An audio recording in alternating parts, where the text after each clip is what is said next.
It looks like Okay. it looks like I'm not listening, but my computer is here and the screen is here. I just broke my screen on my computer. Perfect. I love that side view of you anyway. It is. That's pretty dope. It is, yeah. Well, Jonas, man, thanks for coming on. Thanks.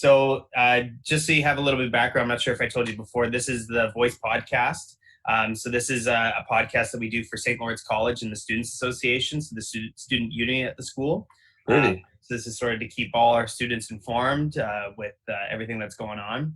And we wanted to bring you on because you're a musician yourself. So why don't you tell everyone a little bit about yourself? Okay. I'm Jonas. I'm 25. I grew up in Canterbury, England, which is a city about an hour southeast of London in the UK. And then I moved to Kingston when I was 19 and been playing around town ever since then. And I play in a rock and roll band based out of Kingston called The Wilderness. Very cool. So why did you pick Kingston specifically?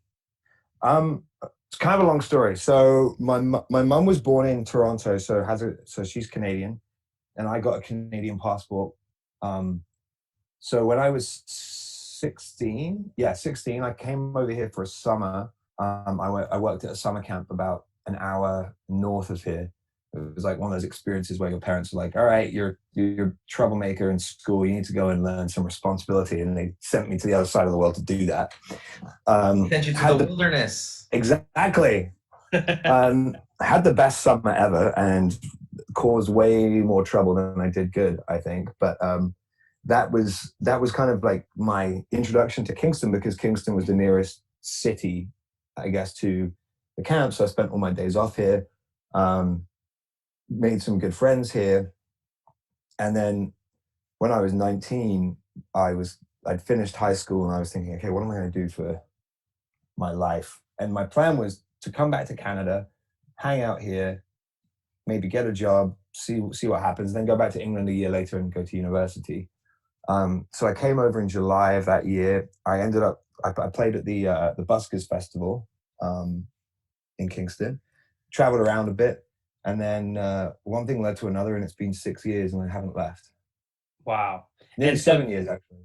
Yeah, it's been, wow, that's crazy, 7 years. I know. So, and when you came over here, is that when it kind of clicked for you that this is what you wanted to do, or was it kind of your whole life mission to be the next Bruce Springsteen?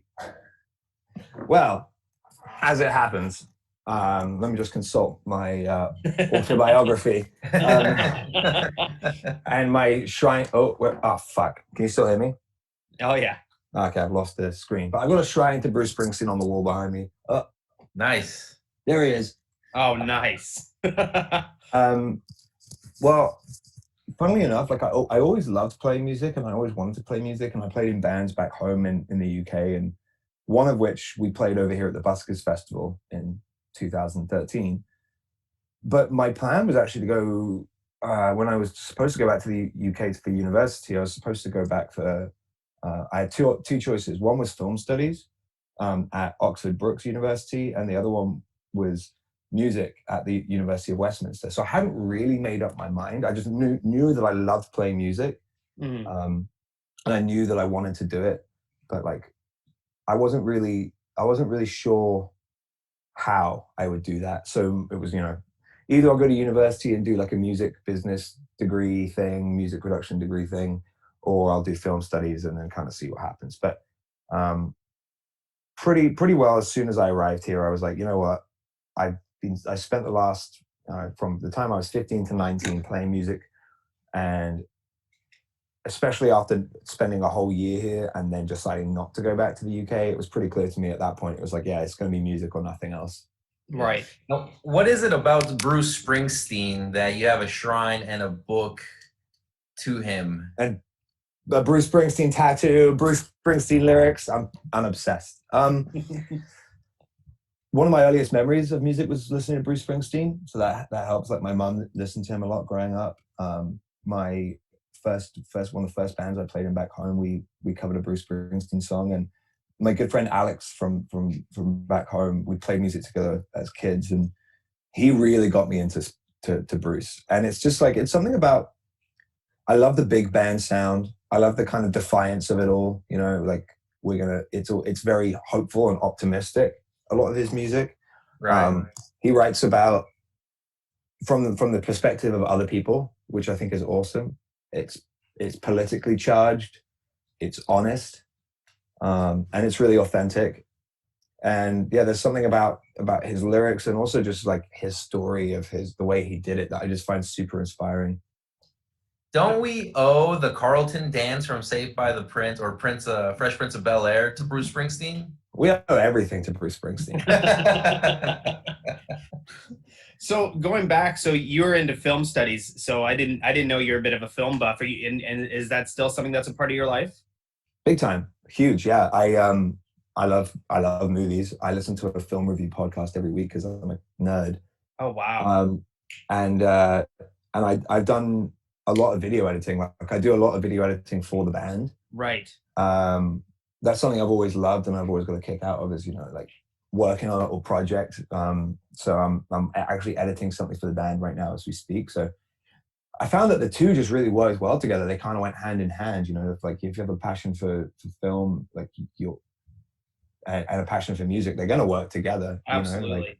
You know, especially in the day and age of like digital media and stuff like that, where you've got, you know, you can't really have one without the other. You can't have music without like Instagram and Facebook and all that kind of stuff, or rather be a musician without Instagram and Facebook and vice versa. So I found that like being able to combine the two mediums has been a really useful tool for like absolutely marketing, especially in today's age, right? Totally, yeah. So it's been a really big help. Yeah, well, and I mean, like my favorite movies are like Scorsese movies, and those are some of the best soundtracks that there are. Totally, yeah. Oh yeah. And that's part of the appeal to them, is because the music just dives you right into that. It gives you that feeling of how they want you to feel about the movie. Absolutely, for sure, yeah. That's the thing I like about Baby Driver, right? Because it's That's just a like great movie, great example. It's a music video. It's like a 90-minute music video. Yeah, you know, it's just a great movie with a great soundtrack, and it just the beat and how it goes along. It's just everything has to do with music, right? Totally. That's such a great example too, because one of the things I love about Baby Driver is how they use the soundtrack with the visual and how they edit the visual to the soundtrack. And that's like that was a huge film. When I watched that, I was like, oh my God, it kind of like blew my mind of the way you can use music and film at the same time. Yeah, absolutely. Yeah, exactly. And so relatable to so many just music lovers, right? Because it wasn't that he was necessarily a musician. He just loved music so much and would just listen to it. That's all. And the thing with that too is that's how many times are you just like sitting in your car and just listening to music? Yeah. Right. And a lot of people, they like their biggest source of music comes from sitting in the car in traffic or commuting or things like that, right? Oh yeah, for sure. So that guy being a driver and being a huge music fan, you know, it makes sense for a lot of people too, right? It's you can relate to that. Totally. I'm always sitting in my car waiting to rob a bank, just well, as a matter of fact, I don't rob a bank unless the right song comes on. Absolutely. Yeah, exactly. You're bailing if it's the wrong soundtrack. Exactly, yeah. So Jonas, how did the Wilderness get started? So I've been playing in this band back home, and we came over here and we did the Buskers Festival together, and they went back to England and I stayed here. That was kind of how it went. And did they stay here for about a year or so, or was that just no? It was me. So we stayed here we came out in 2012 for 7 weeks, went back, came out again in 2013, and they stayed for about 2 months, and then they went home, and I stayed. So at that point, I felt a little bit bereft, you know, because I've been playing with those guys since we were teenagers, and we weren't very good, but we had a lot of fun. And I tried doing the whole solo thing for about a year, and I found it incredibly lonely and boring. So I was pretty desperate to join a band or start a band once I got here, but I didn't know very many people. So I was introduced to Sasha, the guitar player, and we played together one day and just kind of like strummed our guitars, and you know, that was that. I didn't see him again for another 6 months or so. Wow. So I started working at Musiki, which was a great place to meet other musicians and to sort of hang out in the music scene. And then one night in very beginning of 2015, the the open mic night, Carl, Sasha, and Henry came in, and they played at the open mic night, and I kind of hung out, and I'd known Sasha from playing with him in the past, and I'd met Henry just like through Sasha, and I think I'd had a conversation with Carl too. So at that point, there was nobody there because there was a huge snowstorm outside, and Carl and Sasha had been trying to play like every open mic in Kingston because they were trying to start something. So we had a little chat, and I was like, "Oh man, like I'd love to just play with you guys." And we ended up just hanging out and jamming because there was no one there because it was a huge snowstorm. And then I was like, "So you guys want to start a band?" And the next day we had a rehearsal, and I had a bunch of songs that I'd written, and Carl had a bunch of songs that he'd written, and everything just kind of fell into place, you know. That's great. And so you and Carl are sort of the main songwriters of the band, or is it sort of a huge collaborative effort? It's funny actually. It's changed a lot over the years. So back at the very beginning when the band started, it was a case of here are some songs that I had written and here are some songs that Carl had written, and we played those for a while. And then for a while, I would say that I was the main songwriter. And every now and then Carl would come with a song, but more recently than not, like we've all had a hand in writing. You know, sometimes I'll have an idea for something and I don't know what to do with it, and I'll take it to Liam, and then he'll write some lyrics, or with Carl, or you know, on the record that's coming out this summer, it's definitely the most collaborative thing we've done in terms of songwriting, because there's a song that Nick wrote, there's a song that Sasha and Carl wrote. There's some songs that I didn't have a hand in writing at all, which is actually pretty cool because usually when I write a song, I get so married to it, you know what I mean? Yeah. But yeah, it's over the years, it's become a lot more of a collaborative thing rather than sort of like a 1 or 2 person job. Absolutely. And how many members are in the band? 6. What do you guys play? So I'm rhythm guitar and vocals. Nick is saxophone, percussion, and backing vocals, and sometimes keys. There's Liam, who plays keys, synths, and percussion. Henry drums and vocals. Carl bass, and Sasha is lead guitar and backing vocals. Nice. So you guys have a pretty big ensemble. Trying to make it as big as the E Street Band, baby. Yeah. So, man, what have you been up to ever since this whole thing started? I've been playing a lot of Red Dead Redemption 2. That's the general consensus, man. Arthur, how many lives does that dude have? Oh, dude, I love him so much. I'm obsessed. I played that game start to finish before, and I'm doing it again. I'm obsessed with it. I was just playing it. It's just as enjoyable the second time as it is the first time. Like probably even more so. Different choices the second time. Like the first time I was like a good guy, you know. I was like, yeah, I'm gonna be all right, you know. The second time I was like, no, I'm gonna be a bandit. I'm gonna be an outlaw. Screw everyone over. I'm in it for the money. Yeah, totally. And I love that you can play it that way. Other than Red Dead 2, which has taken up a lot of time, been doing some live streams. Yeah. I've been working on some video content for the forthcoming release.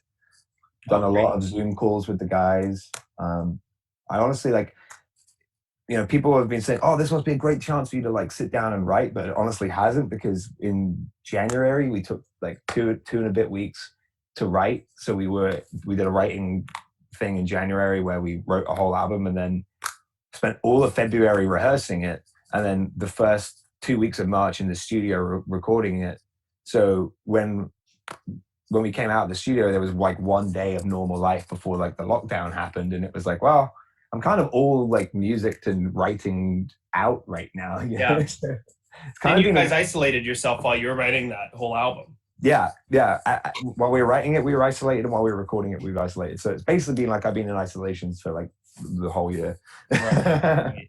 Yes. Yeah. So have you kind of taken this as a bit of a reset button in a way, just kind of like a relax button, or take a different approach to it? For sure. Like, you know, it's been nice to like do some stuff around the house. Yeah. You know, like there's not much time in my life where I usually get the chance to like sit down and just play Red Dead and just hang out. So that's been really nice. But like we kind of keeping our finger on the pulse and the nose to the grindstone, so to speak. Like we're going to be bringing out a single and an album. We were supposed to be on tour in Europe right now, which is a bit of a bummer. Right. But we're trying to like sort of reevaluate how we're doing things and trying to sort of adapt to the situation and think, okay, how can we exist as a band in this climate? And I think the consensus we came to is like, we're going to keep existing and keep putting stuff out there, whether or not we can tour it and play shows right now. So we're just trying to reevaluate how to exist in this kind of world. And how have you been finding the live streams that have been going on? I think it's awesome. I mean, like, one of the things I think is really cool is, throughout this whole pandemic and lockdown, people have been turning to the arts for like escape from the world more now, so more than ever, maybe. So it's really cool to see so many musicians and artists sort of adapting really quickly and sort of taking their craft from a physical thing to sort of a virtual thing and seeing what they're doing. A lot of people, myself included, I've been talking with other musician friends who have struggled quite a lot with the live stream thing, because it's very different from playing a show. Obviously, there's no applause, there's no people like in front of you. You're in your bedrooms or in your apartments, so you can kind of just like maybe kick back and relax a little bit and forget that there's people watching you. And also the tech side of things has been a bit of a struggle too. Like, I found that it took me about 6 weeks to really figure out the best audio situation. But it's a learning curve, and everyone's learning at the same time. It's not going to be like a one-to-one transaction of like, oh, I was a musician on stage and I can easily just convert that to the virtual world. There's a learning process involved there, but 100%. It's been really cool to see how people are doing it. And what do you feel is going to be like in the future for this? I mean, like, obviously we're going to come out of this and there's going to be live shows again and you're going to be in front of people again. But do you see any like benefit to this new kind of digital quarantine thing that could be used for future projects? For sure, man. Like, I'm really hoping that the live stream thing doesn't replace the music industry as it is, because I personally would take a show any day over a live stream. However, it is a really cool non-committal way, I guess, to engage your fans, because they don't have to do anything. It's like, you don't have to sell them a ticket, they don't have to leave the house. You can just say, hey, I'm going on for 3 hours, 2 hours, like, come join me for 20 minutes or one song or the whole thing. So that's a really nice way to be able to engage. And I think also there's a lot of transparency when you're doing a live stream as opposed to a live show, because a live show, there's also, there's the glitz and glamour of like the stage and lights and sound check and people selling tickets and the band is here and the artists are here and the crowd is there. You know what I mean? Yeah. And there's like that, there's a, even though I don't necessarily feel it, I'm sure that there is like some kind of divide. Well, it puts you on a pedestal, right? Like, it makes Exactly. you kind of like these kind of like godlike figures when you guys are on the stage. Yeah, this has been an amazing way to kind of like strip back that illusion of like, we're like these rock stars, because we're not. We're just dudes who play in a band and live in Kingston, and like it gives people a real like it's not a real connection, it's not a physical connection, but it gives them like a personal connection. A real personal connection to the band and to the players, because literally however many people are watching are like beamed into your bedroom, and I think that's really cool. I think it adds a certain level of humanity to the whole thing, and it probably inspires people to be like, oh well, like that looks like my bedroom, or like I play in my room all the time, and like I can probably do that myself. Like it probably inspires people to like, I can go out and play music, like. For sure, man. And if you're shy or you get stage fright and you're nervous, this is a pretty excellent way to kind of get over that, because you're in the comfort of your own home. There's no one really in front of you. I mean, even though people are watching you, you can't see them watching you. Yeah, exactly. So that's actually a really cool thing. And Reed, you're right. Like, God damn it, sorry. I think there's maybe a common misconception around how, like, maybe it's like an old stereotype of how, like, musicians are, of like being like these like gods or whatever, which just like honestly isn't the case unless you are an actual rock star. Like most of the musicians I know who are like some of the best musicians I know work another job, live in a small apartment or a small house like everyone else. And and it's been really cool to kind of like break down that barrier and sort of let people know that we're just human beings who just play music. That's the only difference between you watching the live stream, me playing, is that I'm playing music right now. That's it. Yeah, exactly. Not that I think anyone thinks I'm a god, because I think like, I want. No, I had that perception the entire time, though, man. So like this is what it's taught me. Now you know that I'm just a piece of trash like everyone else. So what do you think have been what are the biggest challenges, now that you're in the mid-quar, you said that you guys finished your album, or, supposed to be on tour, and then that got cut short, so what are like the biggest challenges that you and the band face right now, to try to get back together, rehearse, and to try to get back out there? Oh, well, I mean, for one, it's put like everything that we had planned on hold indefinitely. Like you have contingency plans in place for like, if this tour gets canceled for some reason, but we certainly didn't have a contingency plan for like the year that we record our album and have like a ton of tours booked is also going to be the year of a global pandemic, so it's like it definitely flipped things on our head, and a lot of stuff has been delayed or postponed indefinitely, and it's been a real struggle to think of like, okay, how can we adapt, and like how can we look to the future, because there's so much uncertainty. Like this album that we've been working on, do we sit on it until the world is functioning in some semblance of normal again, or do we release it now because everyone's at home and has nothing to do? And a big challenge is we can't meet in person to discuss any of this or to rehearse, because we're all trying our best to practice social distancing and so forth. So that's been a big challenge too, because usually we spend every day together, and now we're having to adapt very, very quickly to see how we can function, also within the confines and the rules of staying healthy and responsible in like a global pandemic. So it's been a big challenge, but we're pretty gung-ho on making this work and sort of writing this out and trying to adapt in any way that we can. Mm-hmm.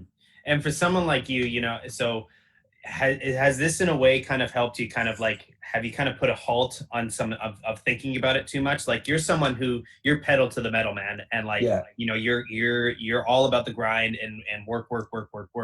Has this kind of stopped that a little bit for you? But, or are you always just thinking about, okay, what can I do next? Like honestly, it's a bit of yes and no. Like it really depends on a day-to-day basis. Like sometimes I'm thinking like, okay, like I've got this, these are all the things I got to do. I got to do this Zoom meeting, and then I've got to like plan like our virtual world domination as opposed to our physical world domination, or all that kind of stuff. And like it comes on a day-to-day basis. Like that, regardless of whether the pandemic happened or not, there is a lot of back-end work that needed to get done, like that you do on your computer rather than on the stage. So it's been an opportunity to kind of do that without any distractions, but also it has been quite nice to just actually like take a breather from it for a while. We've done like 400 shows since 2015. We rehearsed every week at least once. We had a band meeting at least once. There was always something, there was always something to be doing, to the point that like between like going to work and doing band stuff, like I had no time to do anything else. Yeah. So it has been really nice to like have some time to do other things, like, absolutely. I don't know, like I've joined seemingly what every other person in the world has been doing right now. I started baking, dude. I made baguettes. They're sick. Ooh, baguettes. Everyone is baking. What's the deal with baking? Who knows, dude? Why is everyone baking? Flour anywhere, and when you do, it's like, well, I got it. Gotta use it. I know. It's crazy. It was Tiger King and baked goods for a little while. I know. Yeah, I've been practicing my Joe Exotic impression and just waiting for the call for when they cast me as Joe Exotic. Yeah, I know. It's been nice just to like, I don't know, just the band stuff is always there. There's always work to be done, but Absolutely. there was so much pressure before this happened to like to do so much. Like, Yeah. I was like up to here in US visa applications, and it's like the bane of my existence. And it's like, oh, now we're not going on tour in the US for a long time, so I don't have to worry about that anymore. Yeah. It's been nice to just, walk the dog and watch TV and drink beer and barbecue shit. I don't know. Yeah. And then once we can get back to it, that's when you can start thinking about getting back to it, right?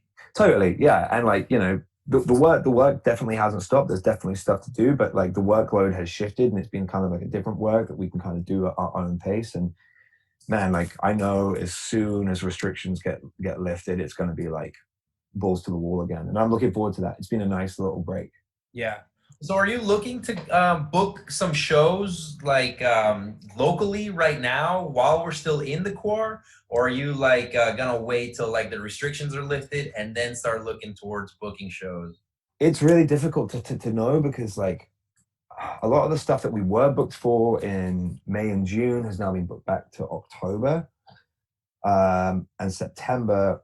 So I'm finding that a lot of what's happening now is that stuff that was supposed to be happening now has been shifted for everyone further back. So like to book anything for like September, October right now has proved rather difficult, because a lot of people are coming back to me and saying, sorry, we're not booking anything right now because we want to wait to get some more like guidelines and rules from the provincial and federal governments before we start thinking about this. Or other people are responding saying, we're completely booked up because everything's been rescheduled to this month. Right. So we're going to kind of have to play it by ear and sort of see what happens. But like, I was talking to the guys the other day, and I was like, as soon as we can, we're going to play a show in Kingston. Yeah. And I think that's like, I think that's what our community needs. I think that's what we need. I think it's probably the safest thing to do. What's your favorite place to play in? Sorry? What's your favorite place to play? In Kingston? Yep. It was the Brooklyn, rest in peace. Yeah. We used to play there every Friday. I love playing the Toucan. The Toucan's always just like a good, grimy, rock and roll, sweaty time. The last show we did was Blue Martini, and that was a great time. I love all the outside stuff in the summer, man. Like the more we can play outside, the happier I'll be. Like Back to the Farm is an amazing one. Yeah. Yeah, I don't really have like a favorite, because there's just, we've been very, very fortunate enough that we've played a bunch of places around town, and they've been great, especially in the last year or two. It wasn't always that way. We played some places back when we first started, and it was terrible because we were terrible. But yeah, we're gonna play a show in Kingston at a venue as soon as it's safe to do so. And I think there's a lot of our friends here. There's a lot of people we care about here, and I think it'd be good to have a little pick me up for the city. To be able to, absolutely, to get the rock and roll train moving again in Kingston. And are you hearing about from any of the venues? Like, do we know what we're going to see open again, or do we know what we're not going to see open again? Do you have any idea on that? I don't know. I really don't know right now. Like, I think, unfortunately, because of the nature of the beast, like a lot of bars and restaurants and music venues are pretty nickel and dime, and in terms of profit margins at the best of times, and now we're seeing that they can't operate, or can operate under a very, very small capacity of sort of takeout and stuff like that. So it's a shame, because a lot of places I think are hurting. I don't know this for fact, but I can only assume that they've got no revenue coming in, and the rents are still having to be paid. So I'm crossing my fingers that like the city, provincial, and federal governments are going to do things to protect small businesses. But I don't know what's going to open first. I don't know what if anything is going to close, and I can just cross my fingers that everyone and everything is going to come out the other side of this. Yeah, absolutely. Yeah, definitely. Have you been hearing from other musicians? We have like a big festival or something, kind of like we made it through, and then it's like, we have something like the city like recognizes our effort, because like, man, it has been tough staying at home for everybody, right? Man, that would be amazing. And who knows how far off we are, from that point, because, the way they implicated the the restrictions were, it was no groups of 2,000, and then it was no groups of 200, and blah blah blah. So I imagine that, well, what will probably happen is that they will reverse the restrictions in the same order, in like the reverse order that they um, what's the word? Implemented, yeah. Implemented them, yeah. So, man, that would be amazing. Like if that's, if come September, October, November, December, whenever it is, it's like, all right, we can now have a huge gathering. Let's throw a party. That would be great. But um, I was reading an article online saying that like big festivals and um, big gatherings of over 2,000 people looks like it's not going to happen until 2021, which sucks. But it might be a good thing for small venues, right? I was thinking about that this might cause like a renaissance in like indie bands and small music venues, because they might be for a while the only place that people can get live music. Like, as much as I love Springsteen, he's not going to be going on tour anytime soon, and he's certainly not going to be going on tour playing a 200 capacity room. It doesn't make any financial sense for a band like that to do that. But for like, indie bands and small music venues, if that's the only place that people can get live music, that might be a really good thing for us. Sucks for the people higher up the food chain, I mean, I don't want to be like a jerk and say they had their chance, but they're already household names. Yeah.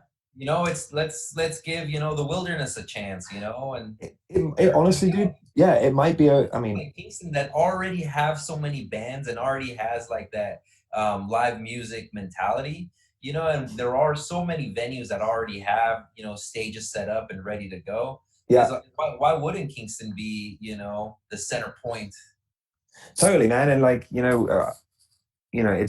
can only speculate right now, but I'm thinking, as much as it sucks that we might not be seeing big festivals and large gatherings and huge shows until, a year from now, the positive side of that might be that, that the people who would go and spend, a couple of $100 seeing Elton John or Beyonce or whoever at like the Scotiabank Arena might be desperate for live music and might just want to go to the place that is allowed to be open and has a local band playing, and that might be a really good thing for local business and local music.